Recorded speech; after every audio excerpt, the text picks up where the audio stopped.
I wasn't around Piper and those guys.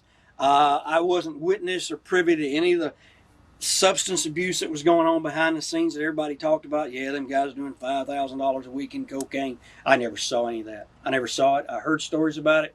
I was never in the same hotels where they stayed.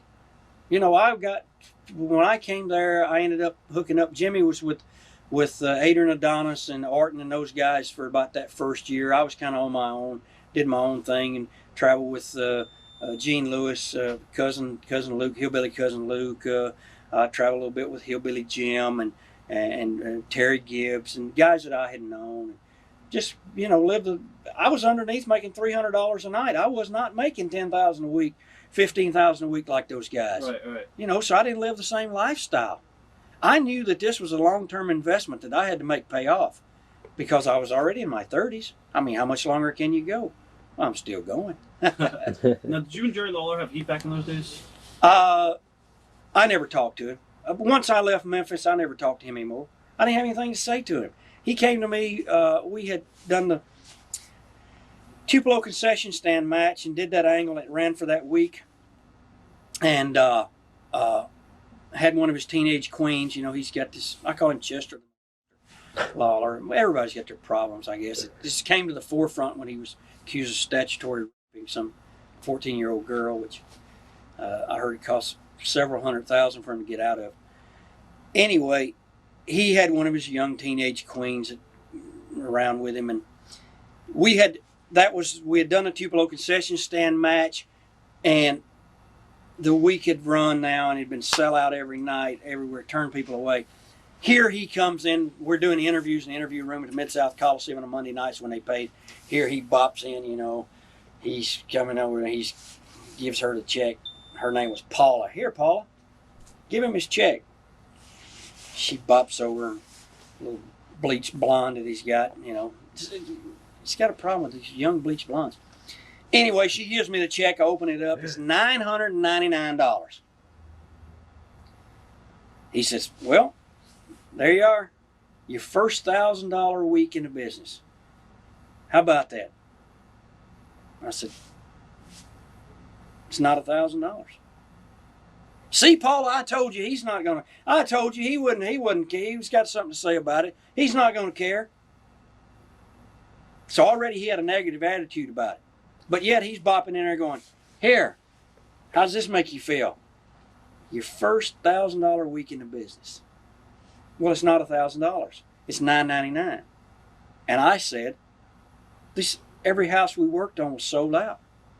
It should have been twice as much. See, I knew he was going to complain. He don't appreciate anything. That's just how he is. And turned and walked away. Well, I stayed there another 3, 4, 5 months. Then never made another $1,000 check. Never made another $900 check.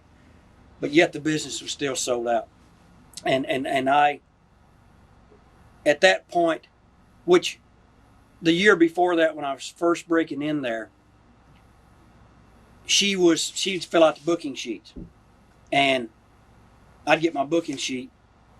It'd have one town on it. Have Louisville. 400 miles, one way, $40. I'd go make the town, come back. I'd go to TV on Saturday. How come you wasn't in Tupelo on Friday? What do you mean? You were supposed to be there. Wasn't on my booking sheet. What's in my book right here? You know, who's playing the games now? Right. So now I'm missing town. So they booked me 400 miles one way, $40. I couldn't ride with anyone because I was the only guy on the tour. So I had to drive by myself. But I went ahead because I was trained, shut your mouth, do what you're told to do. And I did that. So then, you know, finally I said, gosh, can I get just a few more bookings? Well, if you buy more outfits, if you get more masks, I'd go in the cart. I was the Masked Marvel, the Spider-Man, you know, the Dingo Man, you name it. I was the guy under the mask. If there was 4 masked guys on the card, I was him. Buy a bodysuit, cover up so they don't know you. Buy more outfits, I'll book you more. Well, you're making $40 and you're driving 800-mile round trip. How in the hell are you going to buy more outfits? Right. So, you know, there was a little bit of a problem there. He was in a position to, as a booker, once again, to solidify someone around him. You know, I would have stuck with him through thick and thin if he'd have stuck with me. But he didn't. And Jerry Jarrett, who's a pretty smart guy, could see that little conflict was going on. So Jerry Jarrett, when he would take over as the booker, boom, use me good, treat me right, do everything good for me. Right. Yeah. And then when Lawler takes over the book, I'd leave. Right. I couldn't work for him at all. So that was our relationship. When I came to the WWF, well, when I was in the WWF, I'd be home sometimes, or I'd hear and I'd see Lawler going on the TV and calling everybody in the WWF is and dope addicts and they're all on steroids. He did the most bashing of anybody to the WWF product of all time. And to think that Vince would bring him into the WWF, he sued the WWF over the name, the King. He held up the gate receipts in a lot of towns. He put injunctions on the WWF for gate receipts where Harley Race was there as the King of wrestling. So that all had to be, what a big mess it was. We ran the Mid-South Coliseum the first time WWF came there. Just so happens, just prior to the 5 o'clock news coming on, the strongest station in Memphis where he had his wrestling show, there was a grease fire in the Coliseum, and they broke into the news. Breaking story, there's a fire at the Mid-South Coliseum. Now, what do wrestling fans think? There's a fire at the Coliseum, we better not go. Never proved that he had anything to do with it. But still, I came to the WWF, and then I never thought he'd do anything there. He didn't. He never got over it. I came there. We didn't have anything to say. I still got nothing to say to him. I got nothing to say to him about them. Unless you get them to open up and tell you what they're really like. You never know what people do or what shit goes on behind the scenes. What we can sit here and tell you about the locker room, it's like Hawk.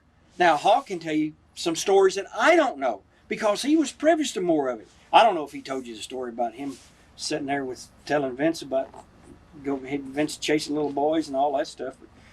But he did that. That was the last time he was there before he got this last segment. He had a big argument. But there's been so many big arguments and things that happen. I'm watching the WWF Raw one night and I see McMahon and he's sitting there. He says, Austin, I'm going to tell you, if you want this belt, you come and get it.